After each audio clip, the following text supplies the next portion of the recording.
medical documentation, and how do we do our documentation to avoid medical legal cases? How do we go about this? So for today, we are going to have discussions on legal issues in health. We have our presenters with us, and they're going to introduce themselves. We have Dr. Kiragu, who is going to be taking us through the medical legal cases in Kenya, the case scenarios, and we have a legal representative, Verona, who is also going to be able to answer our questions and take us through some of the issues that you are likely to encounter. So we really welcome you for this session. Feel free to put your questions down at the question and answer section, and you'll be able to see and respond to your questions. In case you have questions in regards to the CPD points, kindly email us at knhcpd@gmail.com or at knhpharmacy or at cpdpharmacy@gmail.com. I'll put that up. Feel free to email us. Feel free to write us your questions at the chat. Thank you very much. We are now going to start with Dr. Kiragu. Dr. Kiragu, you can introduce yourself, tell us more about yourself as we put up the presentation. Thank you.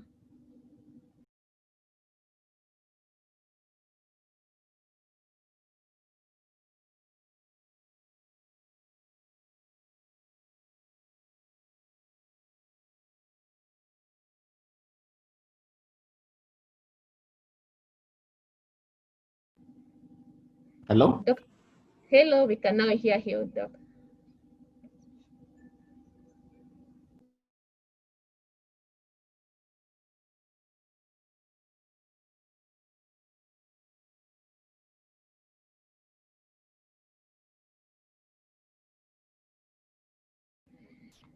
Hello, Doc. Hello, Dr. Kiragu. Kindly unmute. We can't hear you. Hello? Hello, Doctor. We can now hear you. Welcome. You can hear me? Yes, we can hear you. Welcome. Very good. I was just introducing myself that I'm Dr. Kiragu, obstetrician gynecologist.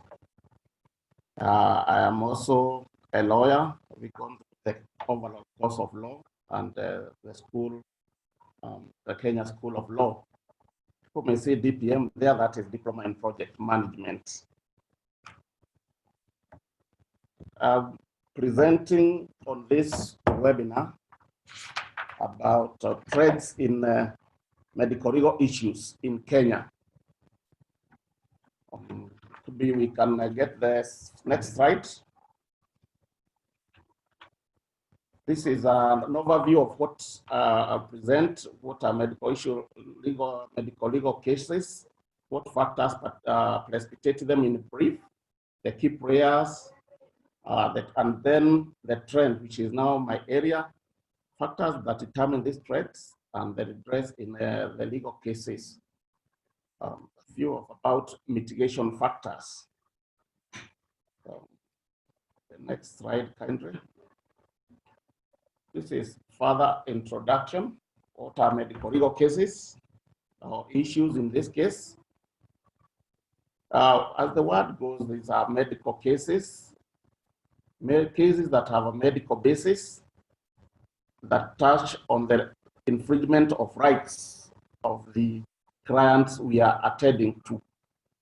And something that is not in the slides, I'd like to bring to attention of the participants that broadly, these medical legal cases may arise from our practice, failure to meet the standards, what may be called negligent cases, may fall from, may arise from not getting the proper consent, failure of communication there between the client and the provider. We have said broadly, they may also arise from reproductive issues like abortion and the lives of the unborn baby. Those ones can also give rise to medical cases. The third level are things like the organ what we call human experimentation, organ transplant, and stem cell transplant. The fourth category where these cases may arise is in issues of death and the dying. That is about things like euthanasia and at what time and the related issues about euthanasia. In Kenya, the cases are mainly arising from medical malpractice and failure to communicate properly and get the right standard consent. So we may not deal with the other areas as they are developing areas in Kenya. That is off the cuff, otherwise is part of the introduction. Next slide, please. These are the areas that they give rise to medical legal cases. And the basis of medical legal cases, which we should note keenly, is a dissatisfied client. When does a client become dissatisfied is when the source of dissatisfaction is not satisfied with the overall diagnosis, or the diagnosis is delayed. The client is not satisfied with the treatment, procedures carried out, processes, that is that there's delay in the referral or institution of the proper consultations, may be dissatisfied with the prescription, which may be long in terms of its nature or long medication, and maybe dissatisfied with the investigations that were carried out, depending on the supportive investigation investigative institutions, laboratories, radiological institutions that we are using. And then there may be dissatisfaction in terms of the level of licensing and the certification of the healthcare worker. Next slide, kindly.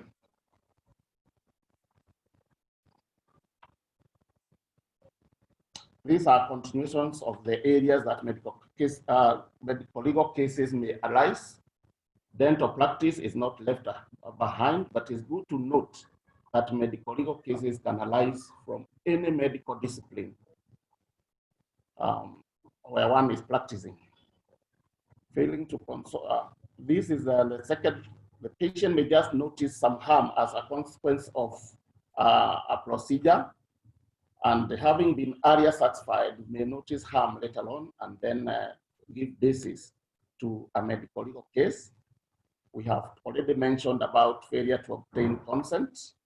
This is from the relative or from the client. From the relative, the patient is a minor.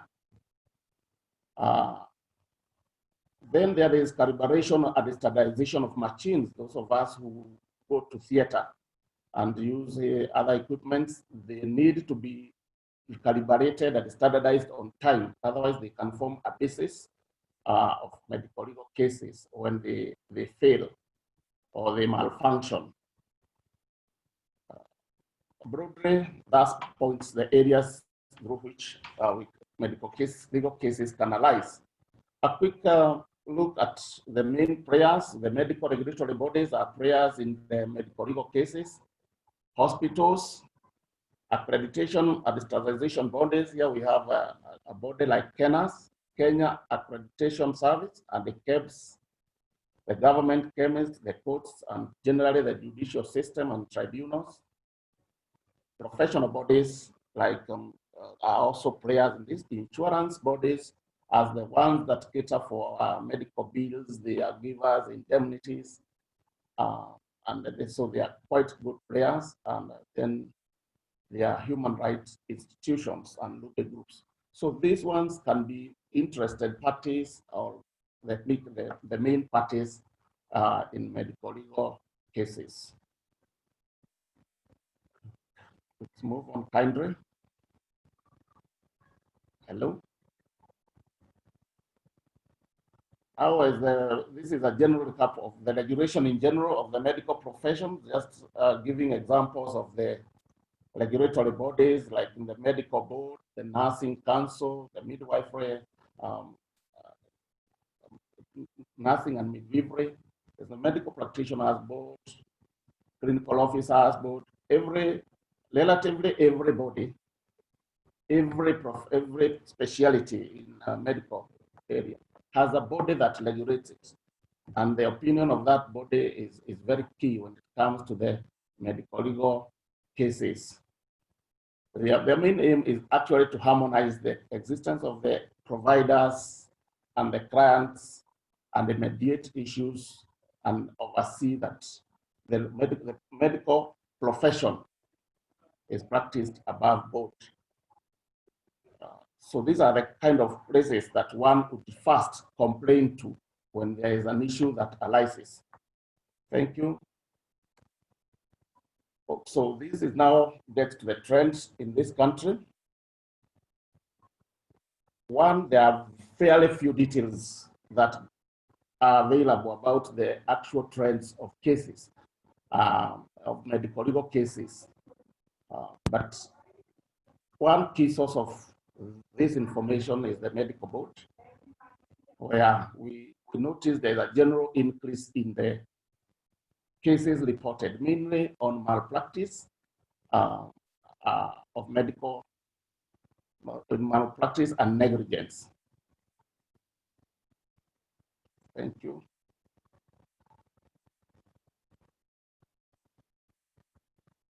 So partly what affects these cases is that clients over the time, what's coming out, they feel like the medical board is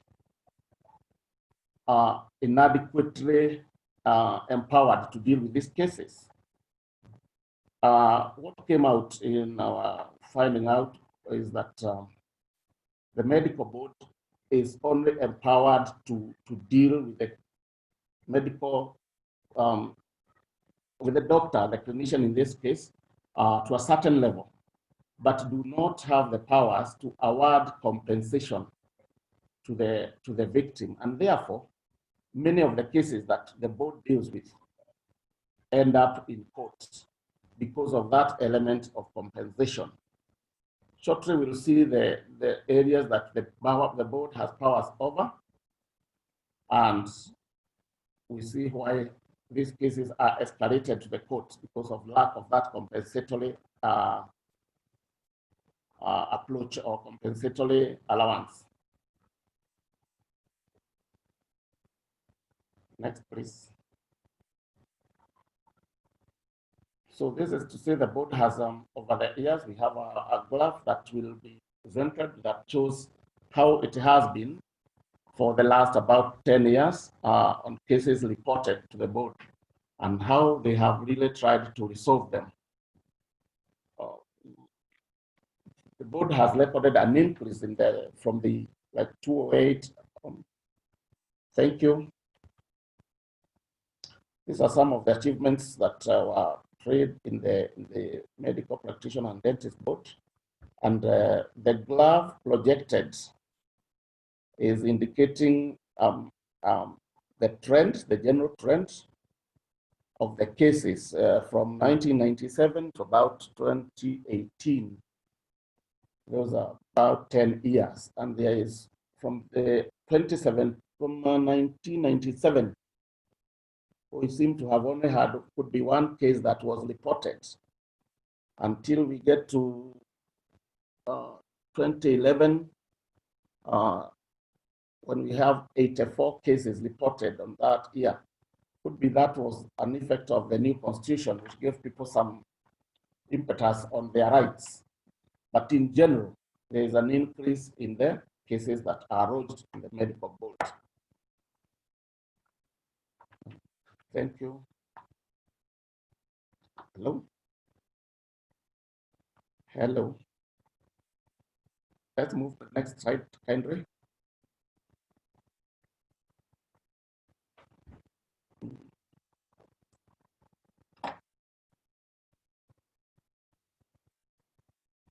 Hello?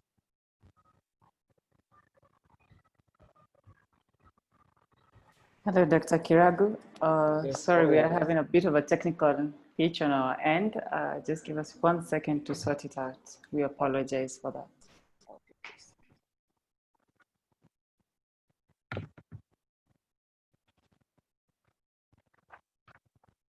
Hi, Dr. Kirago. You can proceed.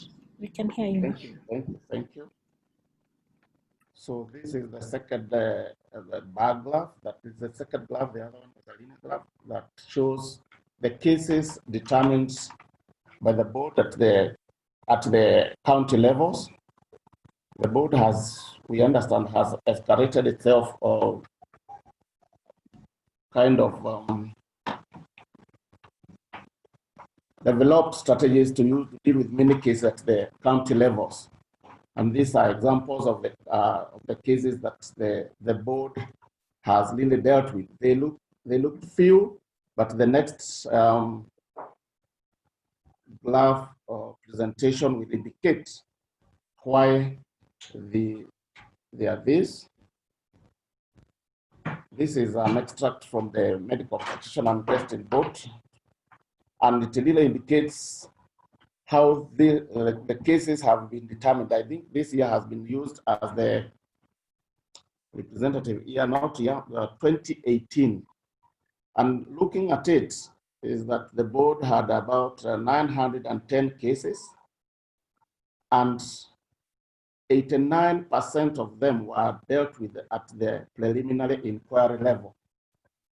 So this is the first procedural step of the board that really, from this, you can see it really tries to sort out the bulk of the cases. And therefore, the cases that may get to be documented or put on record are relatively few. The others are determined by the professional conduct committee. Others are determined at the tribunal. You will forgive me for the ones determined at the tribunal are not really reflected on that, but this is an extract as it was. Yeah, maybe it is not really well represented, but I must confess this is extracted from there. We can follow it up. But the message here is the bulk of the cases. In fact, what determines the trend of the legal cases that we see in Kenya is the levels, the country's level of socio-economic and political development.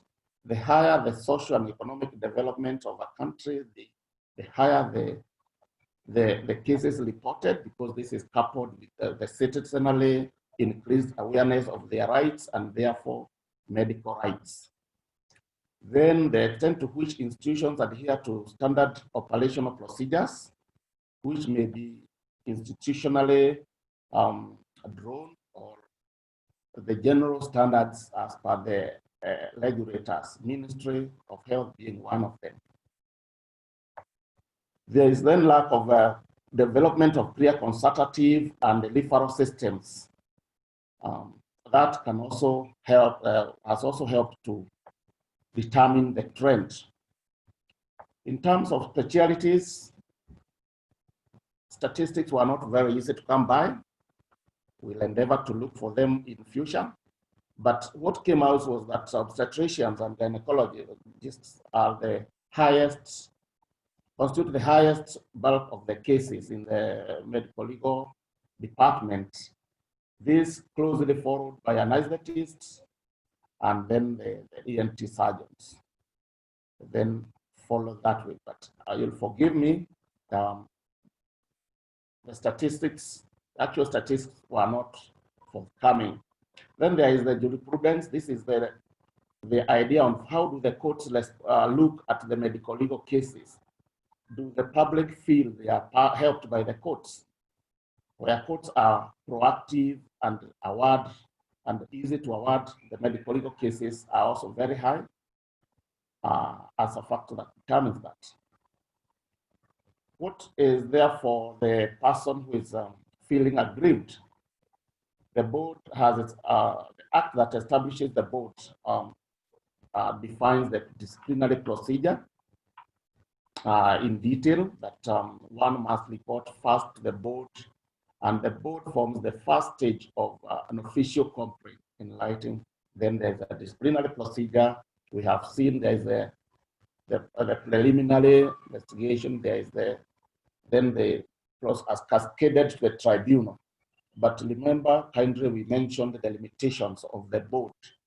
As we'll see here, what the board can do. What are the powers of the board? The next slide, please. It's about the disciplinary procedure, which I beg not to go into the exact details. Again, continue with the redress and the kind of redress that or punitive measures that the board gives or is allowed to give is first, they can order the training of the medical profession. In a training institution, Kenyatta is highly used by the board. They can order suspension of the license, either of the individual or the medical institution, up to about 6 months. From there, I think it can be reviewed. And then the board can also order institutional compliance to the requirements in terms of licensing, standards, and even staffing. So 3 things: training, retraining, revoking of licenses, and ordering of compliance are mainly the things, the powers within which the board has acted. Kindly note, there is no compensation, which now cascades, makes people cascade their cases or grants or complainants to the courts. Thank you. The next slide, please.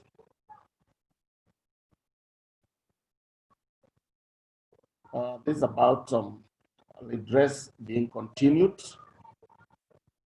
The board is there actually to make the medical practice easier and better for the providers and the clients, but nonetheless, cases will arise. Many a times the board has opted for mediation, especially, and then people to report to it. It follows up mediation for the purpose of compensation, but finally, if the case fails, then they end up in court.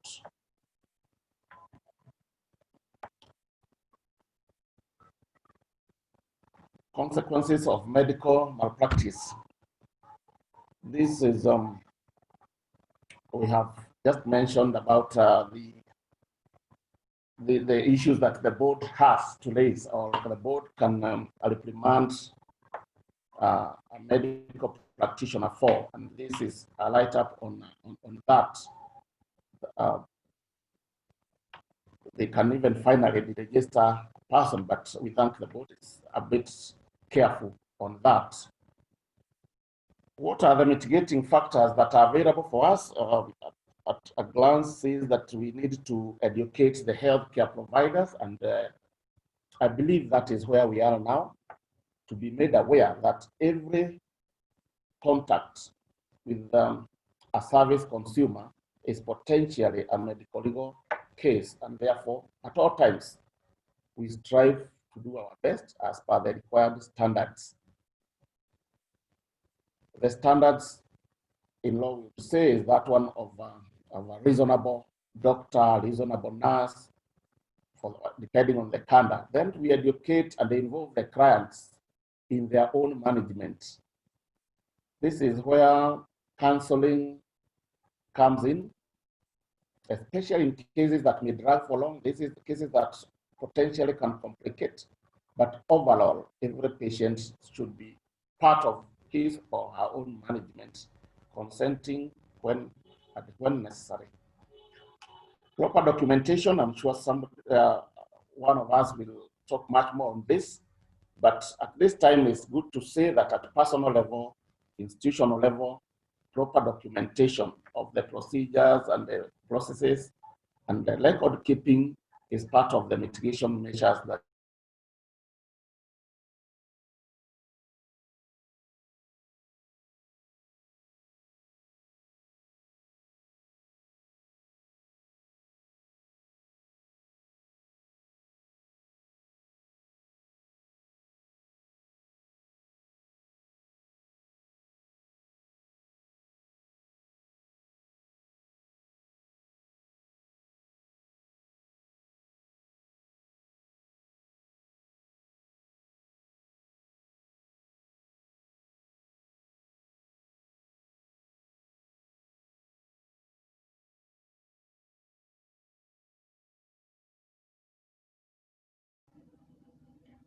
Hello?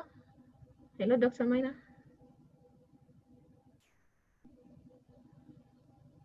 Hello, Dr. Maina, we can't seem to hear you.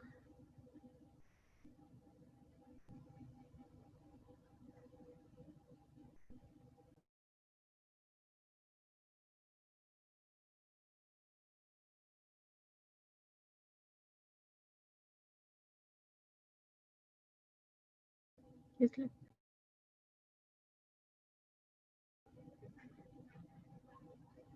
Thank you for your questions and comments on our question and answer chat box. You're able to see them, and we'll be answering the questions in a few. Feel free to comment and to ask your questions in that session as we try to get hold even of Dr. Maina, because we can't seem to hear him.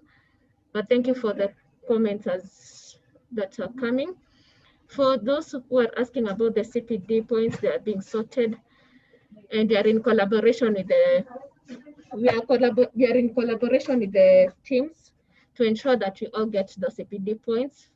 Kindly still send your questions on the same on knhcpd@gmail.com and cpdfarmer@gmail.com. Thank you very much. We have a comment here from Dr. Njoki Fernandez saying it's a good practice to have in place a good professional indemnity cover with incidence management. Very true. This will help compensate for patients in cases of malpractice and save the practitioner's name and reputation, time and money. Legal proceedings can be very draining and damaging to the practitioner. Remember, your best asset is your good name. Very true there. Very true there. Your good name is your best asset, and do have the professional indemnity cover. Dr. Kiragu, are you on now?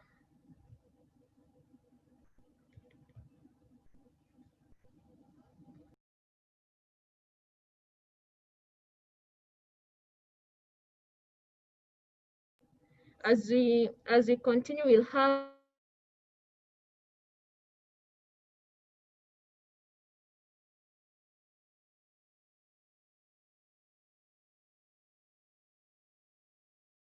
self.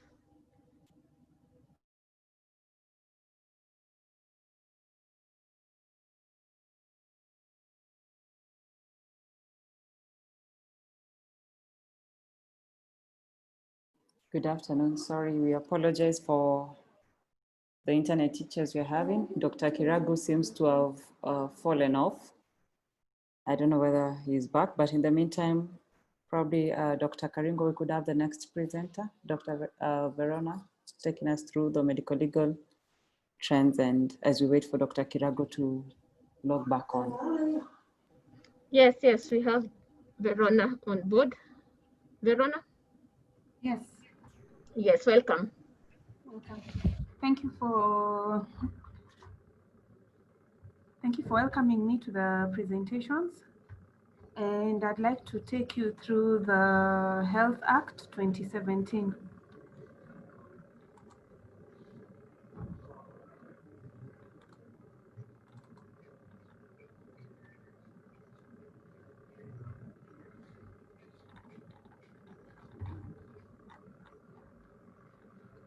So my name is Verona Kemunto. I work in the legal department of KNH. Mr. Calvin Nachoti was meant to make the presentation, but I'm going to make the presentation on his behalf. So we'll start off with the right to health. So the Constitution of Kenya has provided under Article 43 the right to health, whereby it guarantees citizens the right to the highest attainable standard of health. The same Constitution provides for the right to emergency medical treatment. And in the Constitution, it has established two levels of government to provide healthcare. That is the national government and the county government. The Health Act has several provisions. On the first provision under the Health Act is on the right to the right for public and private institutions to provide healthcare, and then there's the right of children to healthcare, They have the right to the vulnerable groups. Secondly, there are salient features in the Health Act, that is the right to reproductive health.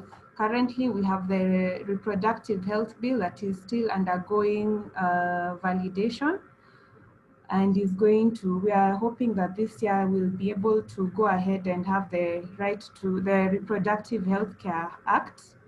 Under the Health Act, there's also the right to emergency treatment. There's the right to access information. There's the right to access treatment from a trained health professional. And for the patients, it also provides for the right to file a complaint where you have not been treated well by a healthcare facility or a doctor. What happens in case of emergency situations? The Health Act has provisions for this. So for emergency situations is those situations where the hospital provides for pre-hospital care. It stabilizes the individual, and it also applies to where there's the arrangement for referral in cases where we are not able to provide the treatment in the facility. But when it comes to emergency situations, consent can be disregarded because this is an emergency where if you don't save in time, there'll be damage to a person depending on what the situation is at the time. Further to the emergency situations, we have duties that have been reserved to various personnel. First, we have the duty of the user of the health system. The user is to adhere to the rules of the health facility. There is the adherence to the medical treatment that is being provided. There's also the healthcare provider is to provide information when one person has requested for the information. But this right to access information has a rider whereby it is limited. And one of the things is we cannot release information, for example, patient records, whereby we've not been given consent by the person. And in the alternative, we are supposed to be provided by a court order to be able to give out such information like patient records. There's also the duty to cooperate with the healthcare provider. The patient is to cooperate with the healthcare provider. There's also, the healthcare provider is also to treat the patient with dignity and respect. So other provisions in the Act provides for lactation stations, which apply to Kenyatta National Hospital. Kenyatta National Hospital is to provide lactation stations for its employees, and this has been made in Kenyatta. For Section 72 provides that an employer shall grant all nursing employees break intervals in addition to regular times offer for meals to breastfeed or express the milk. Other provisions we have in the Health Act are mental health. The Act mandated Parliament to establish regulations when it comes to mental health, whereby they can protect the rights of individuals suffering from any mental disorder, to establish and manage control in mental hospitals, to advance the implementation of other measures introduced by specific legislation in the field of mental health.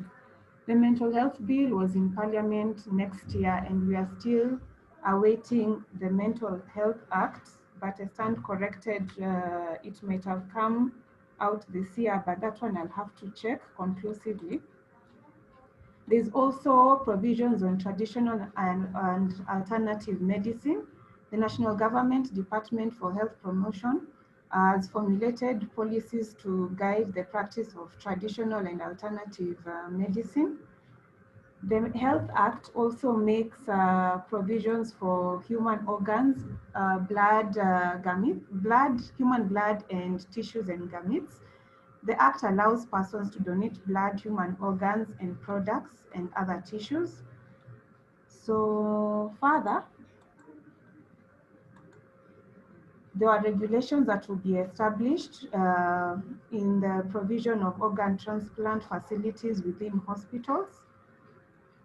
The Act allows for donations, which can be made for the purposes of research, for training of students, for advancement of health sciences, but this does not apply for preparation of body of a deceased person for the purposes of embalming. Further, there was the provision for health financing in the Health Act. They were to develop policies to ensure the realization of universal health care, which we have seen UHC is currently being applied throughout the country right now. Further, the other provisions in the Act. So what is the role of KNH in this?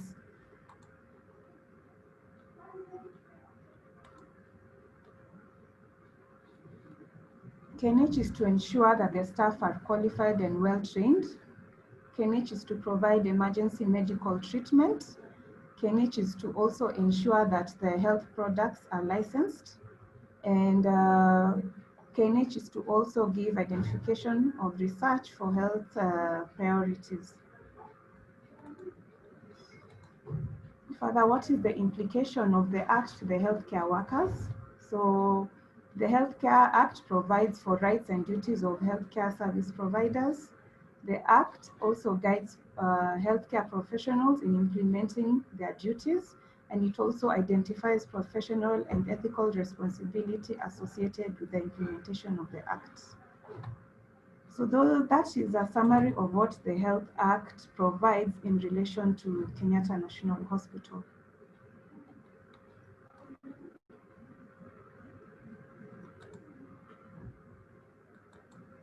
And that's the end of the presentation.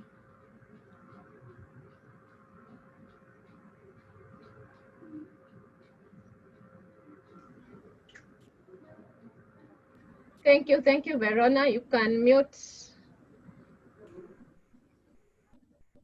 Thank you. Thank you very much, Omenta, for that wonderful presentation on whereby we were reminding us about the Act and the provisions of the law and what our role is in that regard. We will start off with some of the questions that have been asked. Or we'll start off maybe with just one question, even as we get, as we have Dr. Kiragu give his presentation, finish his presentation. He's now back. Thank you so much. So one of the questions which borders on the ethical issues is around when a parent refuses admission for a child, where do the rights come in? The right of the child, the right of the parents, the right of the healthcare worker. How do we handle that? We've had these questions prior, but maybe you can just answer that one as we even get back to the earlier presentation.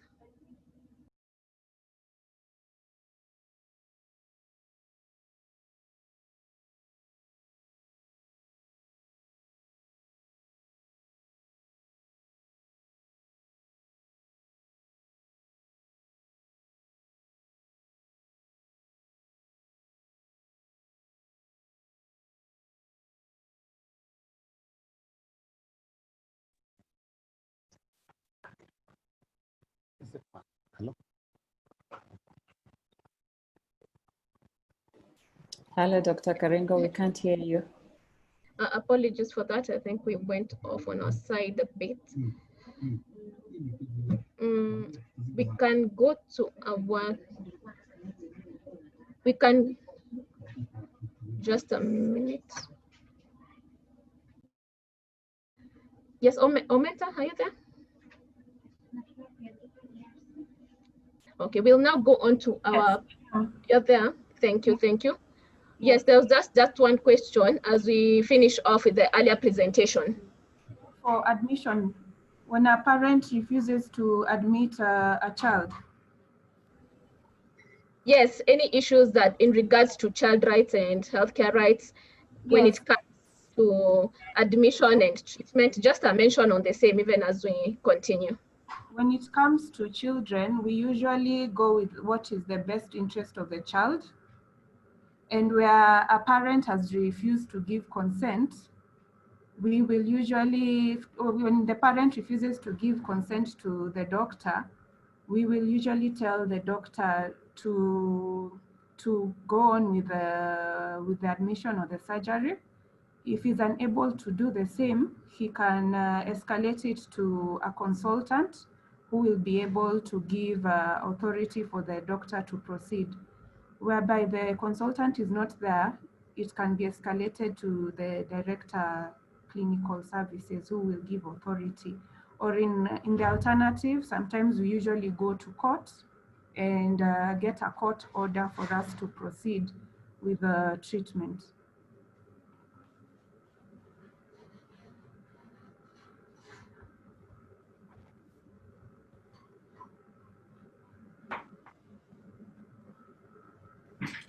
Thank you very much for that answer. We'll proceed with Dr. Kiragu's presentation. Our apologies for the constant issues that are happening. We are having a challenge also on our end that we are trying to sort out.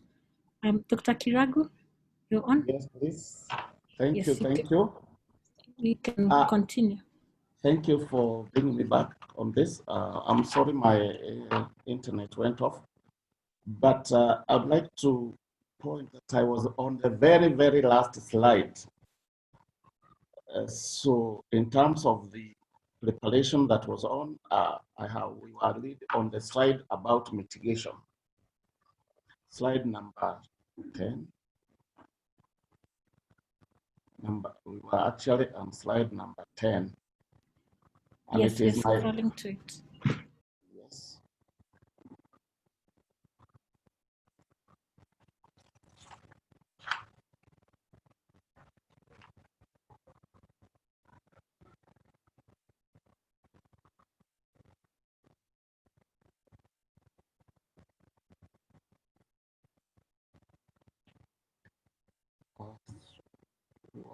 The very last slide.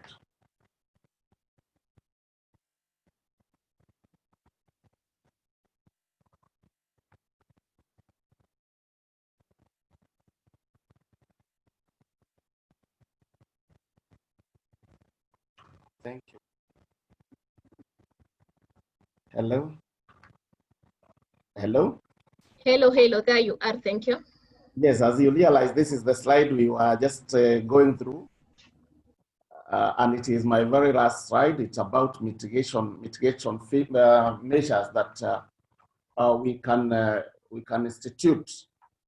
And I have already gone through that the education part of the medical providers. And the key message here is that every case is in terms of client contact is a potential medical legal case, and therefore every case must be handled to the expected standards of care. Then we brought in on board patients and said patients and clients should be maximally involved in their own care so that they are getting the right information and they are giving the right consent as their care proceeds. We also had said that the documentation of the procedures, processes, and every other anything else that is undertaken towards the care of that patient is part of what can mitigate, documenting properly and keeping that record. Then we said, in general, there should be high level of professionalism, added ethics, and integrity, both at the institutional level and at the individual point of care. The multidisciplinary coordination is in an area like in Kenyatta, where you find one patient requires several disciplines for maximum care, so that the coordination of the interdisciplinary coordination is at its best for the final best outcome of the client. And then the last one is generally good governance. This is the one that will avail all the supportive structures in terms of medicine, preparation theater, equipment, and such. So when we keep these things in mind, I think we will have literally mitigated most of the medical legal cases that can arise. Thank you so much. That's all I had for today. But we can welcome any question towards this. Thank you very much, Dr. Kirago, for that presentation. Apologies for the issues of internet that befell you as you're doing the presentation. We have one last presentation, and this time we'll be looking at the case scenarios. So the medical legal cases and trying to see how these cases are and the proceedings that went on. So I'd like to invite Verona again to make this presentation on the case scenarios. And then now after that, we'll ask all the questions. I can see on the question and answer chat quite a number of questions, and we'll get to address them after that presentation. Thank you very much for bearing with us with our technical hitches. Thank you.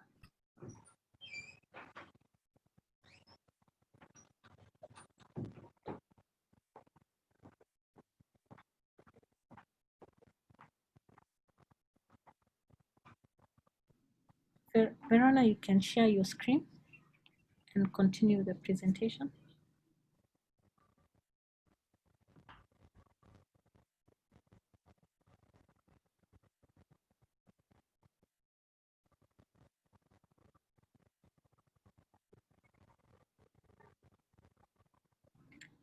Hi, Verona. Can you hear him? Sorry, yes. Please repeat. You can share the screen or your screen for the case scenarios for medical legal cases, and you can proceed. Okay.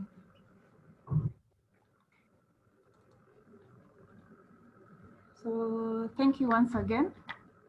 I'd like to take you through the medical legal cases that have happened, but I would like to state that I will not be releasing any patient's name just for the confidentiality.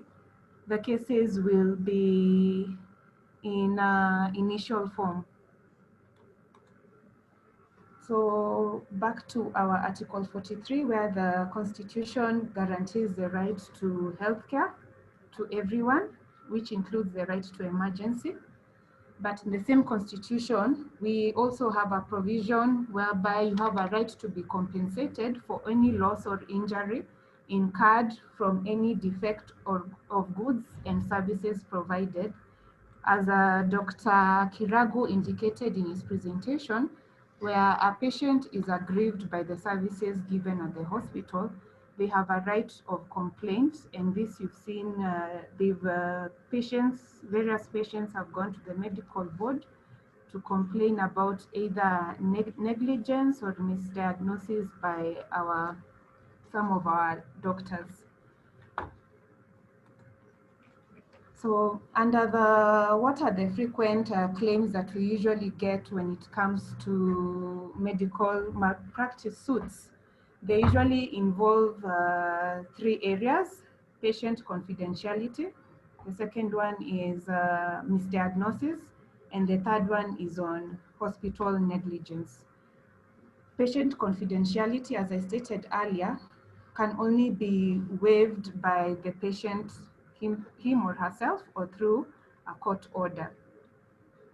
Hi, Verona. Sorry to interrupt you. We can't see your screen. Do we share from our end? Try again.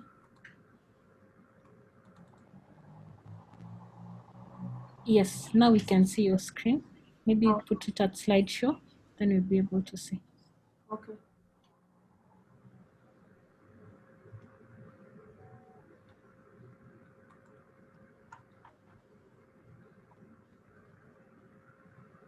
Can I proceed?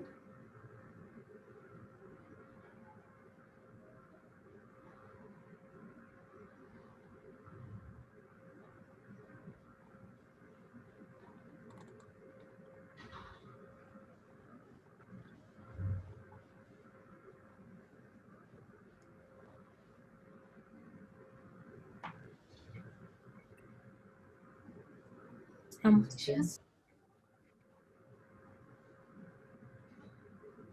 we can see your screen. You can, Okay. yeah. Yes.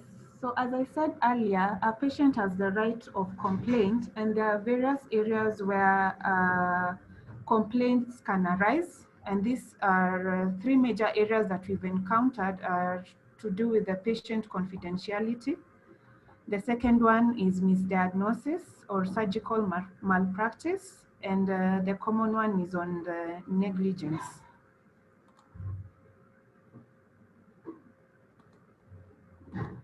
So as earlier stated, I will not be sharing the actual names of the claimants, but they will be referenced as we go on. So the first suit was LAK versus KNH and another, where the hospital was sued for professional negligence. In this case, a gauze was found in the plaintiff's abdomen, and which occasioned a lot of pain and suffering to the patient. The patient went to another hospital, and gauze was found in his stomach. The issues that were arising is that, number one, there was no count of all the material that was used during the surgery, and the gauze that was used during the surgery was not able to be detected by X-ray. It was not X-ray detectable. So this amounted to negligence. We were sued for negligence for acts of omission by the surgical team. And also the patient claimed for loss and suffering. And one point to note was that there was non-adherence to the pre-operative and post-operative, which are the standard operative procedures. Number two, we have PNM versus KNH and 6 others. Here, the plaintiff was misdiagnosed as being HIV positive. The plaintiff was diagnosed with tuberculosis and HIV/AIDS. They were put on antiretroviral drugs. But the patient, on seeking further advice, it was found out that they were actually not HIV positive. The patient suffered torture, paralysis on the side of the body, pain and suffering, and loss to his marriage. So this was a complaint that was made against the hospital.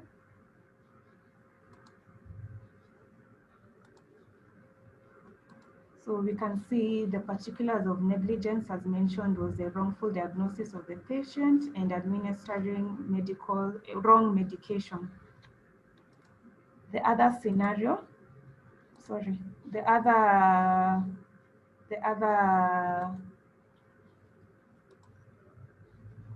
other case involved administering.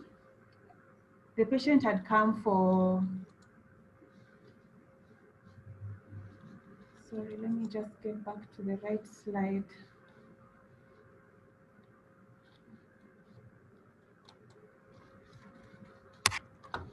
So GWN versus KNH, this was a suit whereby the claimant had gone to the board to complain about failure to administer the correct procedure for family planning.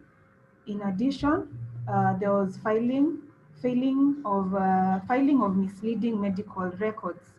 The plaintiff was aggrieved and went to complain about the hospital. She suffered damages, emotional distress, and psychological trauma.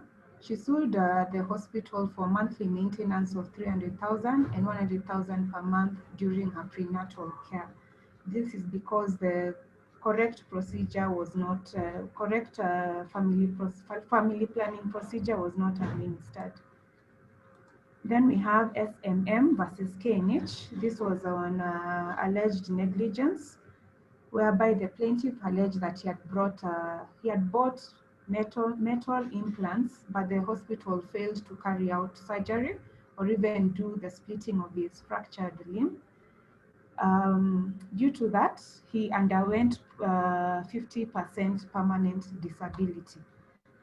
So the particulars of the negligence was that was failing to operate on the patient on time, failing to do any form of splitting or traction or external fixation to prevent shortening in time, and failing to manage fractures professionally so as to avoid healing with overlapping and shortening of the legs.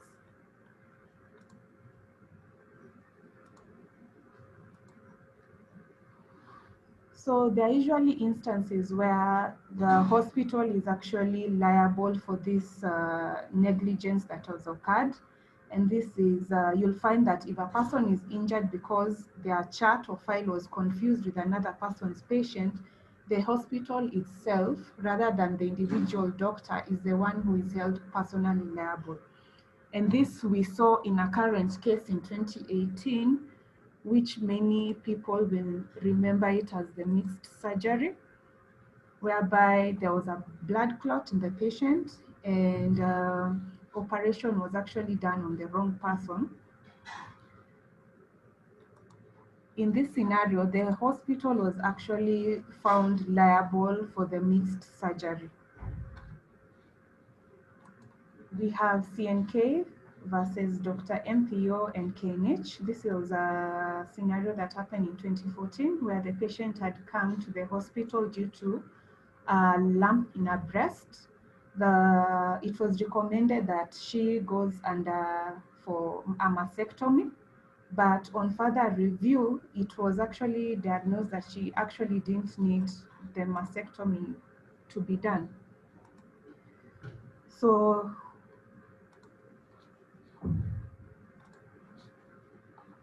the findings were the patient was actually diagnosed erroneously. There was no evidence of malignancy, and all the lymph nodes harvested showed only reactive feature. So it emerged that there was a mix-up of cytology reports of the patient with that of another.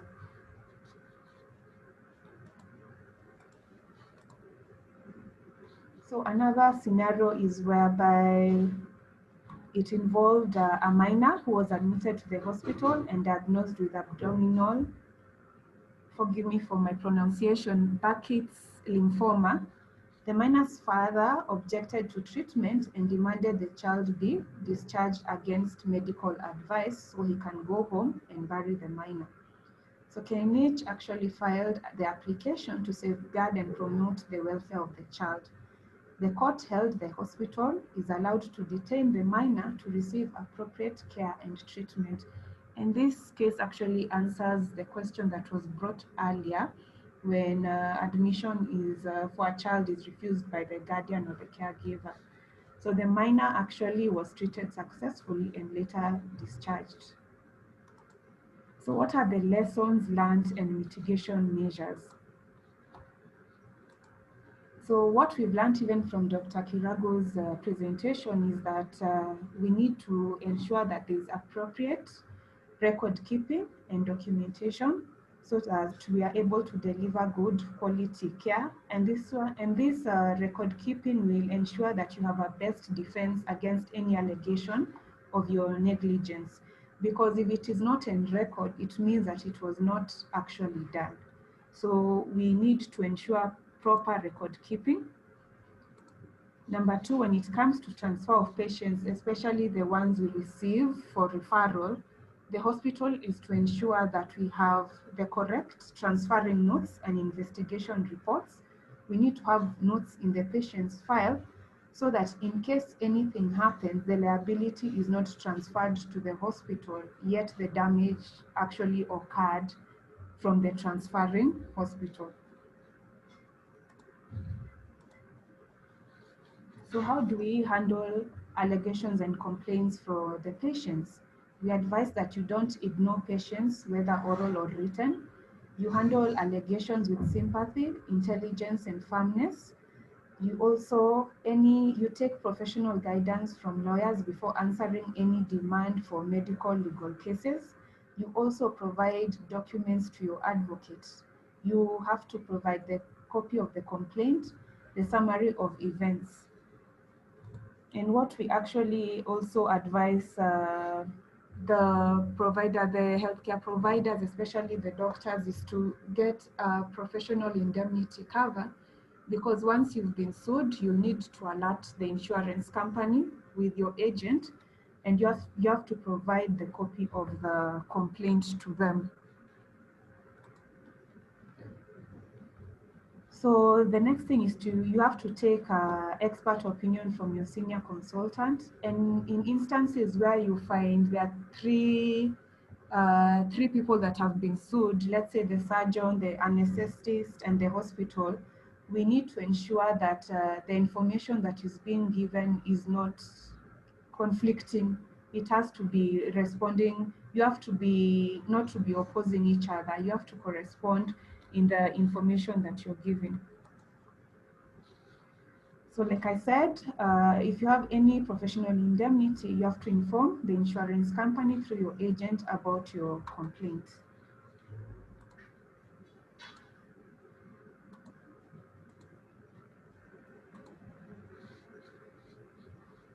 So further, for mitigation of surgery or procedure mishaps, the principal surgeon will be liable in court for any mistake committed by the member of the surgical team. So we've seen from the previous case that you should always record the pre-intra and post-operative notes in case of complications. And to note that you have to inform the patient in case an organ of the body is removed.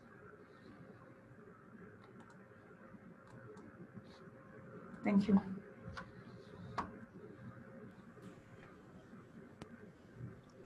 Thank you very much. Verona, you can now. Yes, thank you very much for your presentation. You can now mute a little bit.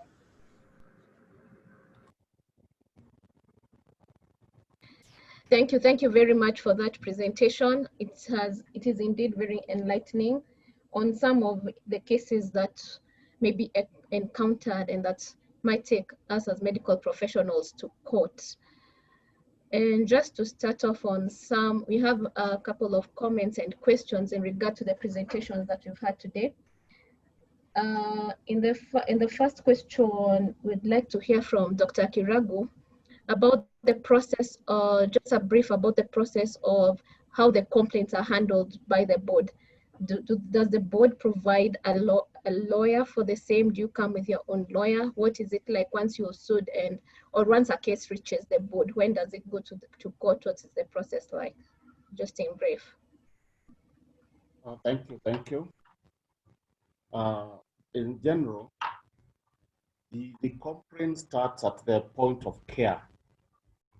And that is why my colleague Velona has said we don't ignore any complaint, even if it is all of them. Now, when it is not handled properly at that level, then it is escalated to the board, where the complainant or the client lies to the board in details what is the issue that they are not satisfied about. And the board gets to an investigative level, where it carries out its own investigation, calling for records and data about that patient, the patient, and then who is now the complainant or our next of kin. From there, then they get to a committee, that is a complaint committee. Remember in my presentation, we said that complaint committee preliminary one handles almost 80% of the cases. That complaint committee finds out in brief, is there a case for the complainant? And then if there is, then it is escalated to the board tribunal. And the board tribunal is the one that really can recommend or gives the doctor or the ones who are accused a hearing, and then they make their decision. As we said earlier, the decision that is made there is mainly on the healthcare provider or the individual or the institution, but nothing comes at that level on compensation. So at the tribunal level is at the discretion of the board whether to allow a lawyer or not, depending on the issue at hand. But at least now, when one escalates, the case escalates to the court, then it becomes a full-blown legal process, which is now out of control for the board. They can only come in as witnesses out of their original preliminary investigation. So there's no time that a board provides a lawyer for somebody, but I think one needs to apply to the tribunal to be allowed to have a lawyer or not. Thank you. Thank you for that. Another question that we have here is, considering our different settings, we practice in settings that we may not have the optimal consumables or the equipment that we may need to practice. And sometimes as healthcare providers, we may need to improvise or maybe use substandard consumables or substandard equipment and improvise. When a medical legal issue arises from a care of a patient and in regards to our setup, in that either the equipment that you've used is substandard or anything that is outside the control of the practitioner. Even in the case whereby that the practitioner is practicing outside their mandate. This is in situations like in small healthcare centers or in other centers whereby the healthcare human resource is not there, so you act in the capacity of someone else. In this regards, where does that put the medical practitioner? Whereby we don't have the standard. Sorry? Yes, go ahead, Doc. Yeah, I think that is a very good question. And the key word in that question is emphasis on the circumstances allowed which the medical practitioner is working.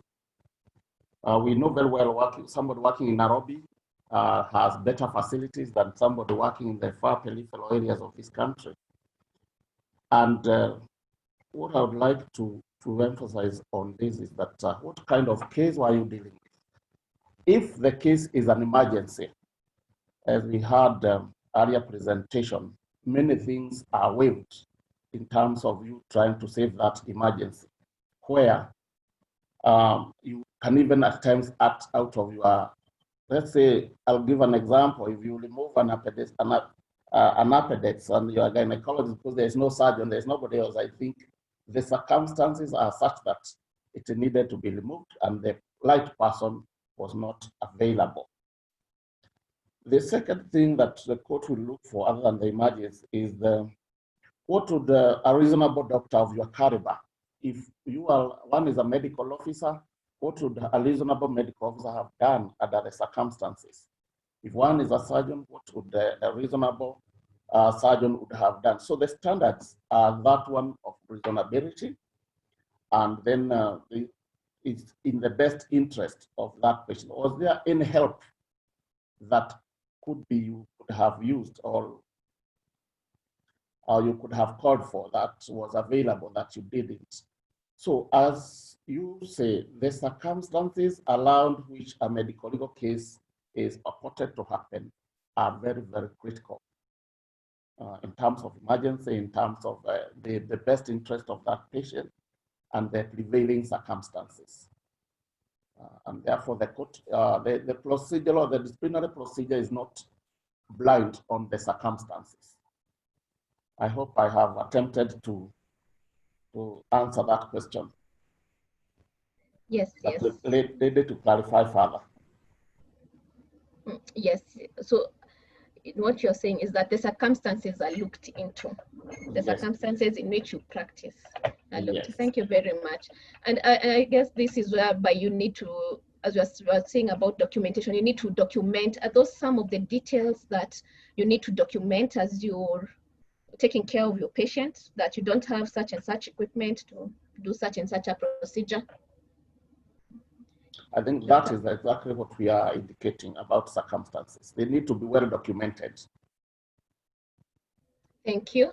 Now, the next question we'll ask Verona, if you will tell us a bit more about the insurance companies. There are some insurance companies companies who seek very sensitive information about patients' condition, past history. To what extent do they have the access to such information? To what extent does the practitioner go into giving details about a patient's care and condition? Yes, thank you. For insurance companies, we have medical service agreements with the insurance companies. And what we can actually give them is just basic information about the patient, like how many days is the patient been admitted. We cannot release information about medical reports to them or any other treatment procedures we cannot release to them, just basic information.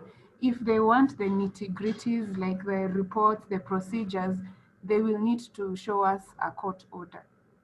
So for medical insurance companies, it's just the basic information, when they were admitted and for how long, those basic information. Thank you. Maybe another question for you too. Are there cases, there's a comment about the cases that we are seeing, or the issues around medical legal, they come out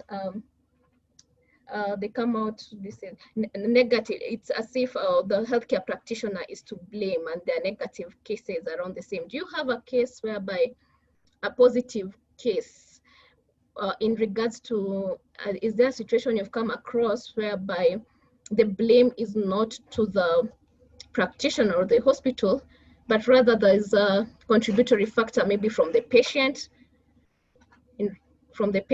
or whereby those cases have gone to court and it has been proved that the practitioner is admonished from blame?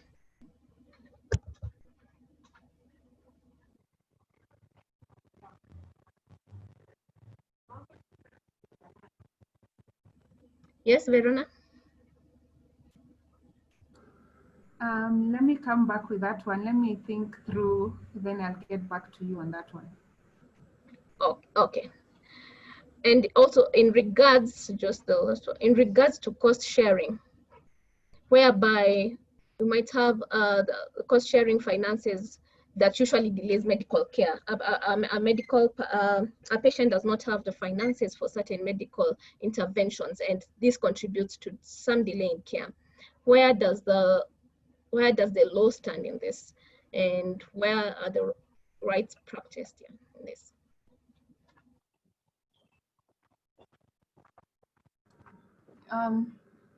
Maybe I can start with that one. For when it comes to emergency cases, we treat first, then we sort out the other pending issues later, and it's the policy of the hospital. We treat the emergency situations first, and financial implications will come in later.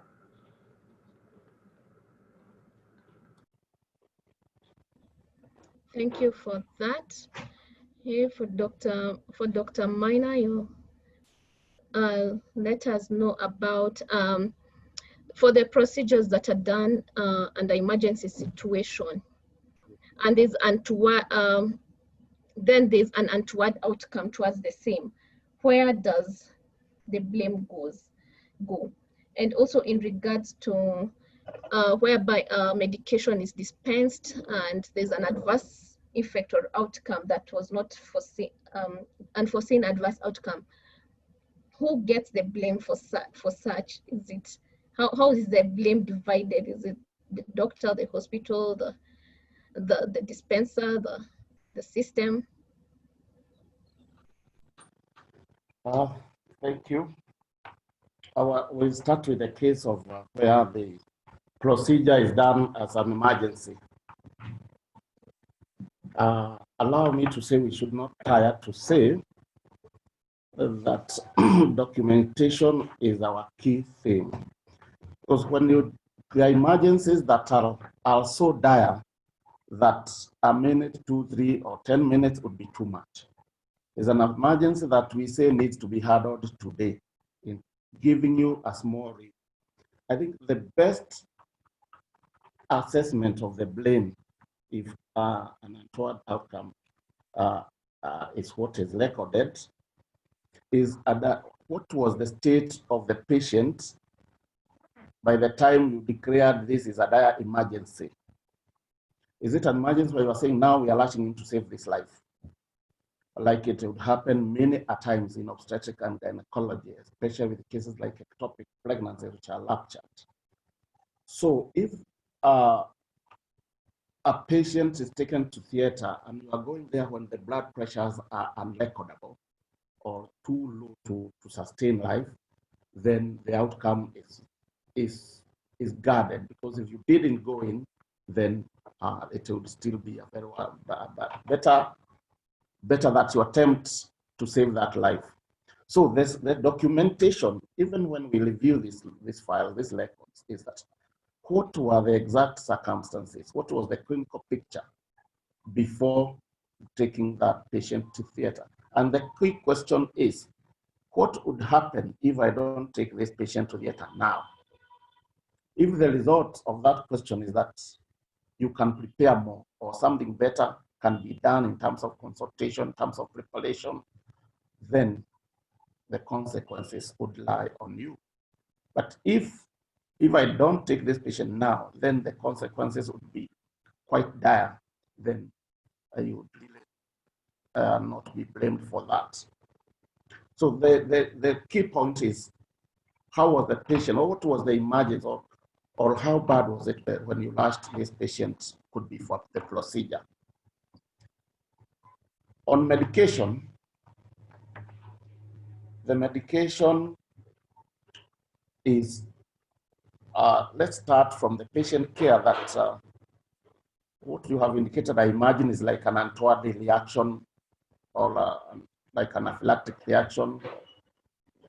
If the history was taken earlier and the patient had indicated is not like allergic to any drug or does not react adversely to any drug, and it is on record that you took drug history, that's where you start exonerating yourself as the clinician.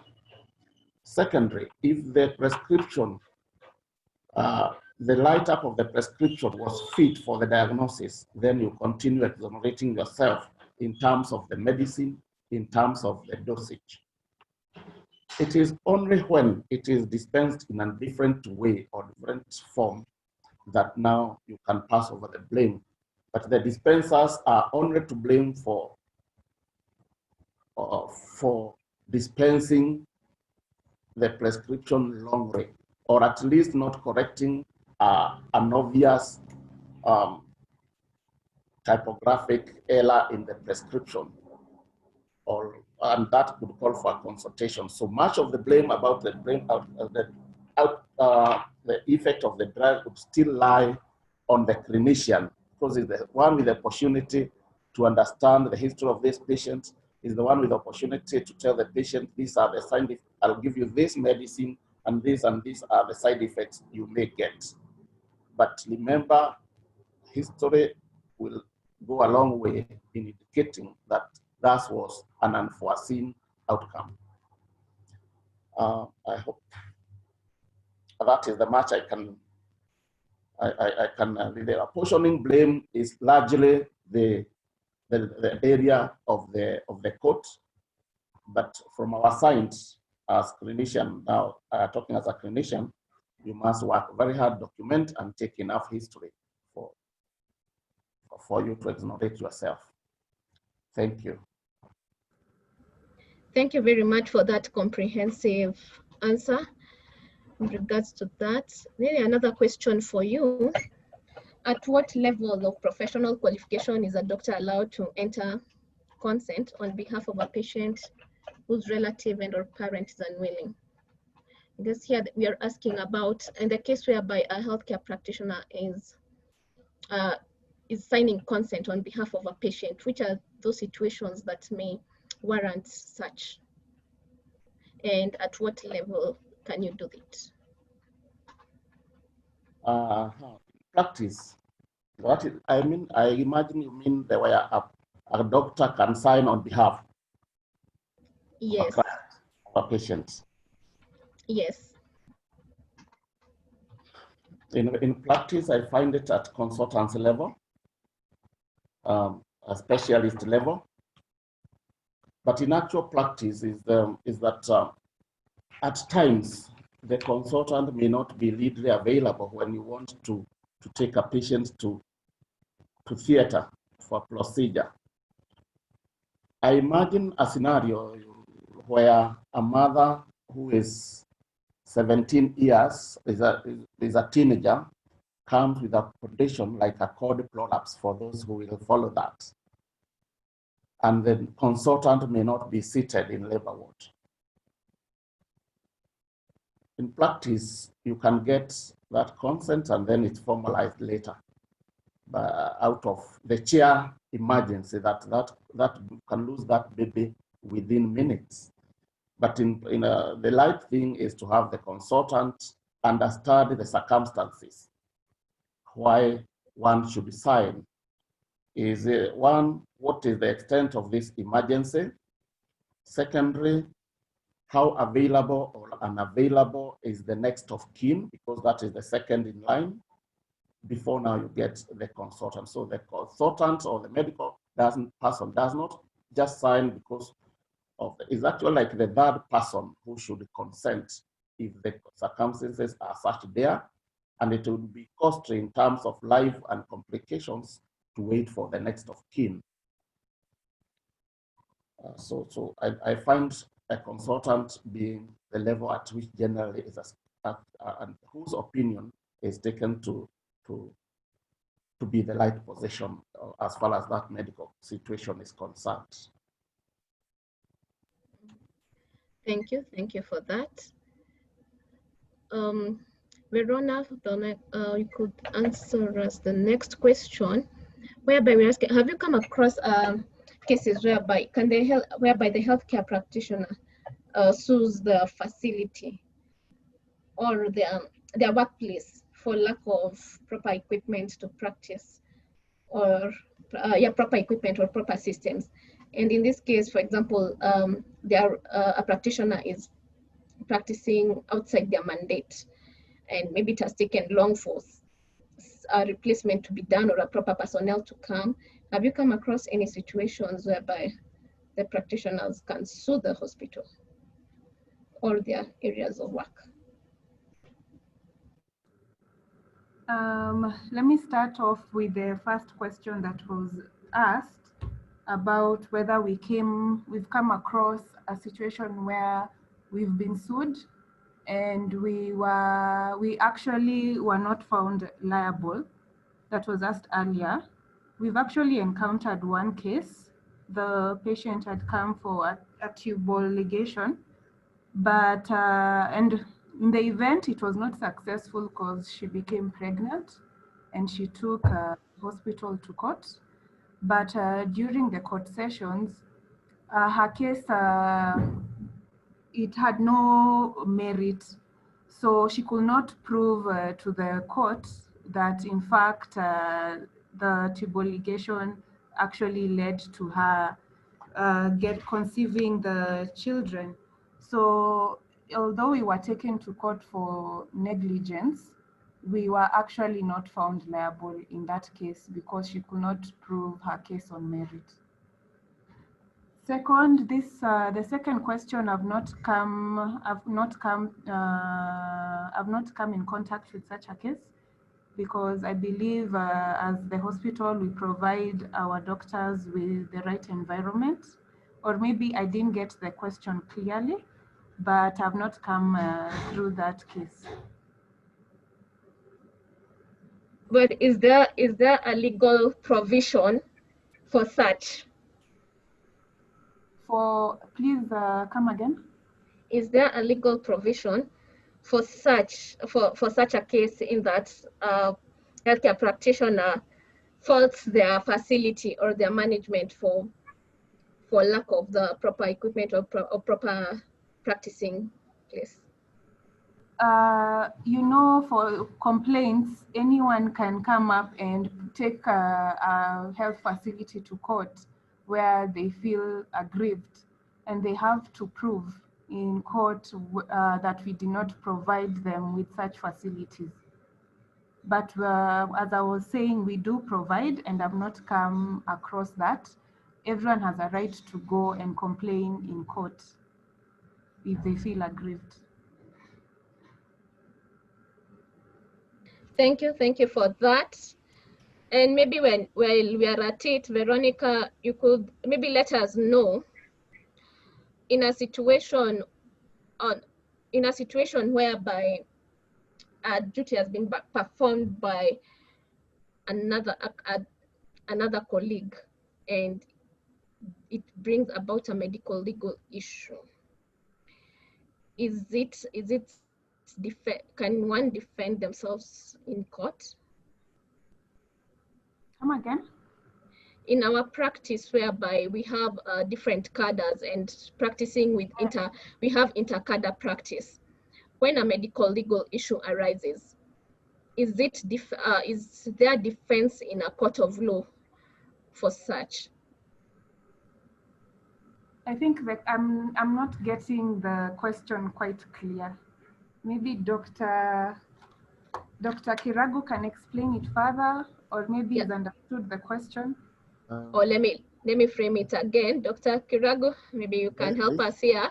It's related to our earlier question about different areas of practice and having limitations in human resource.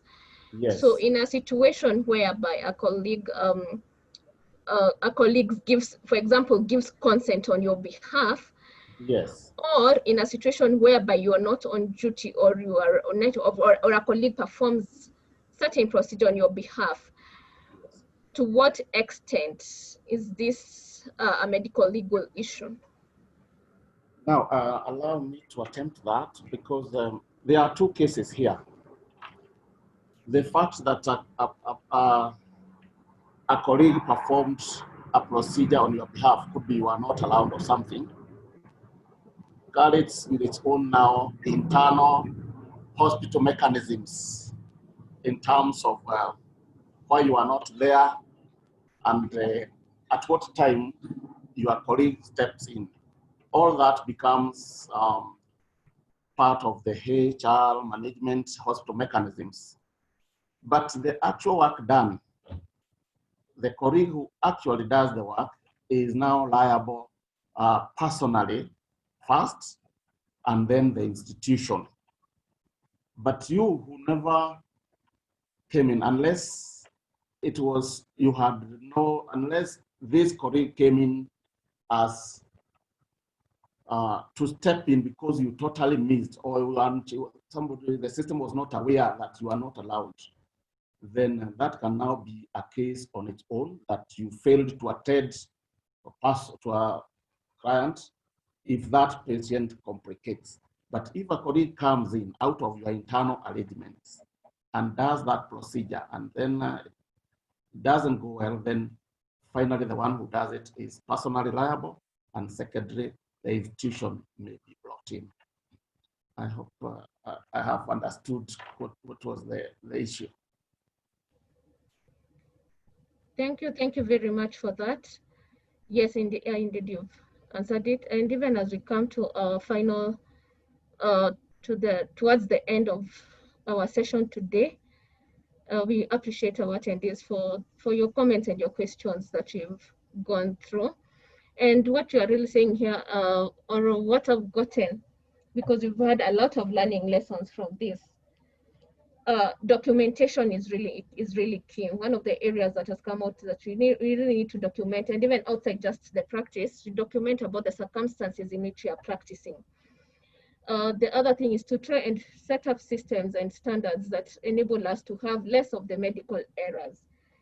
So for now, we'll allow one or two questions live questions from our participants who have raised their hands. Maybe we can have one or two of them ask their questions before we round it up. No, okay, I can't seem to get that.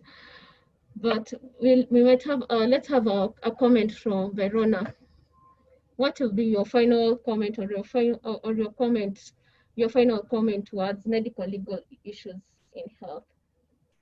What is your punchline? What would you like us to remember as we wind up our session? Yes, thank you, Agnes. My final comment is, if it was not documented, it never happened. So we should step up on our record management procedures. And basically on a day-to-day basis, we get so many requests for us to produce medical reports, produce certified files for them to be presented in court. So for us to avoid a lot of complaints and claims, we need to step up in our record management practices. Number two, we need to ensure that we follow the standard operating procedures. I think from 2018 to 2020, we've seen that has been implemented, and we also need to revise them where we see a need that needs to be addressed. Thank you. Thank you very much for that, Veronica. Dr. Kiragu, if you'll have a final word from you. Yes. Yes. One thing, thank you so much for having me in this session. Secondly, I'd like to actually say that medicine will still need to be practiced. And despite the many medical legal cases that we are seeing are coming up, we should just be the clinicians we are. Doctors should do their work without looking over their shoulders, with the mind that every case is potentially a medical legal case, and Kale and Libolwali, from the mitigation measures we have said, are also end up with being professional, and the proper documentation is our safeguard. Thank you so much for having me on this panel.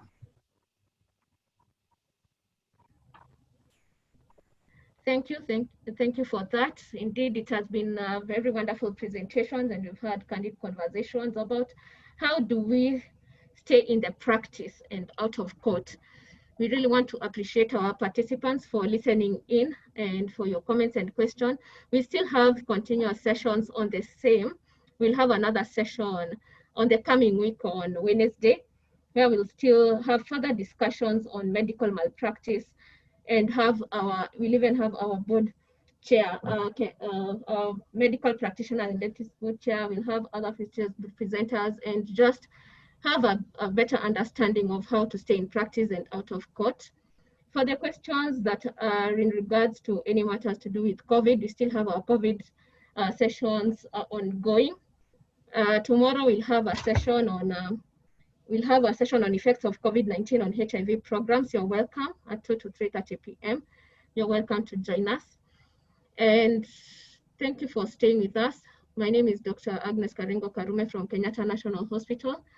And we also want to thank you, our fellow moderator, Dr. Nancy Ngumbau, we have Dr. Kalondo, for being with us in this session. Thank you, everyone. Have a wonderful afternoon. Thank you so much.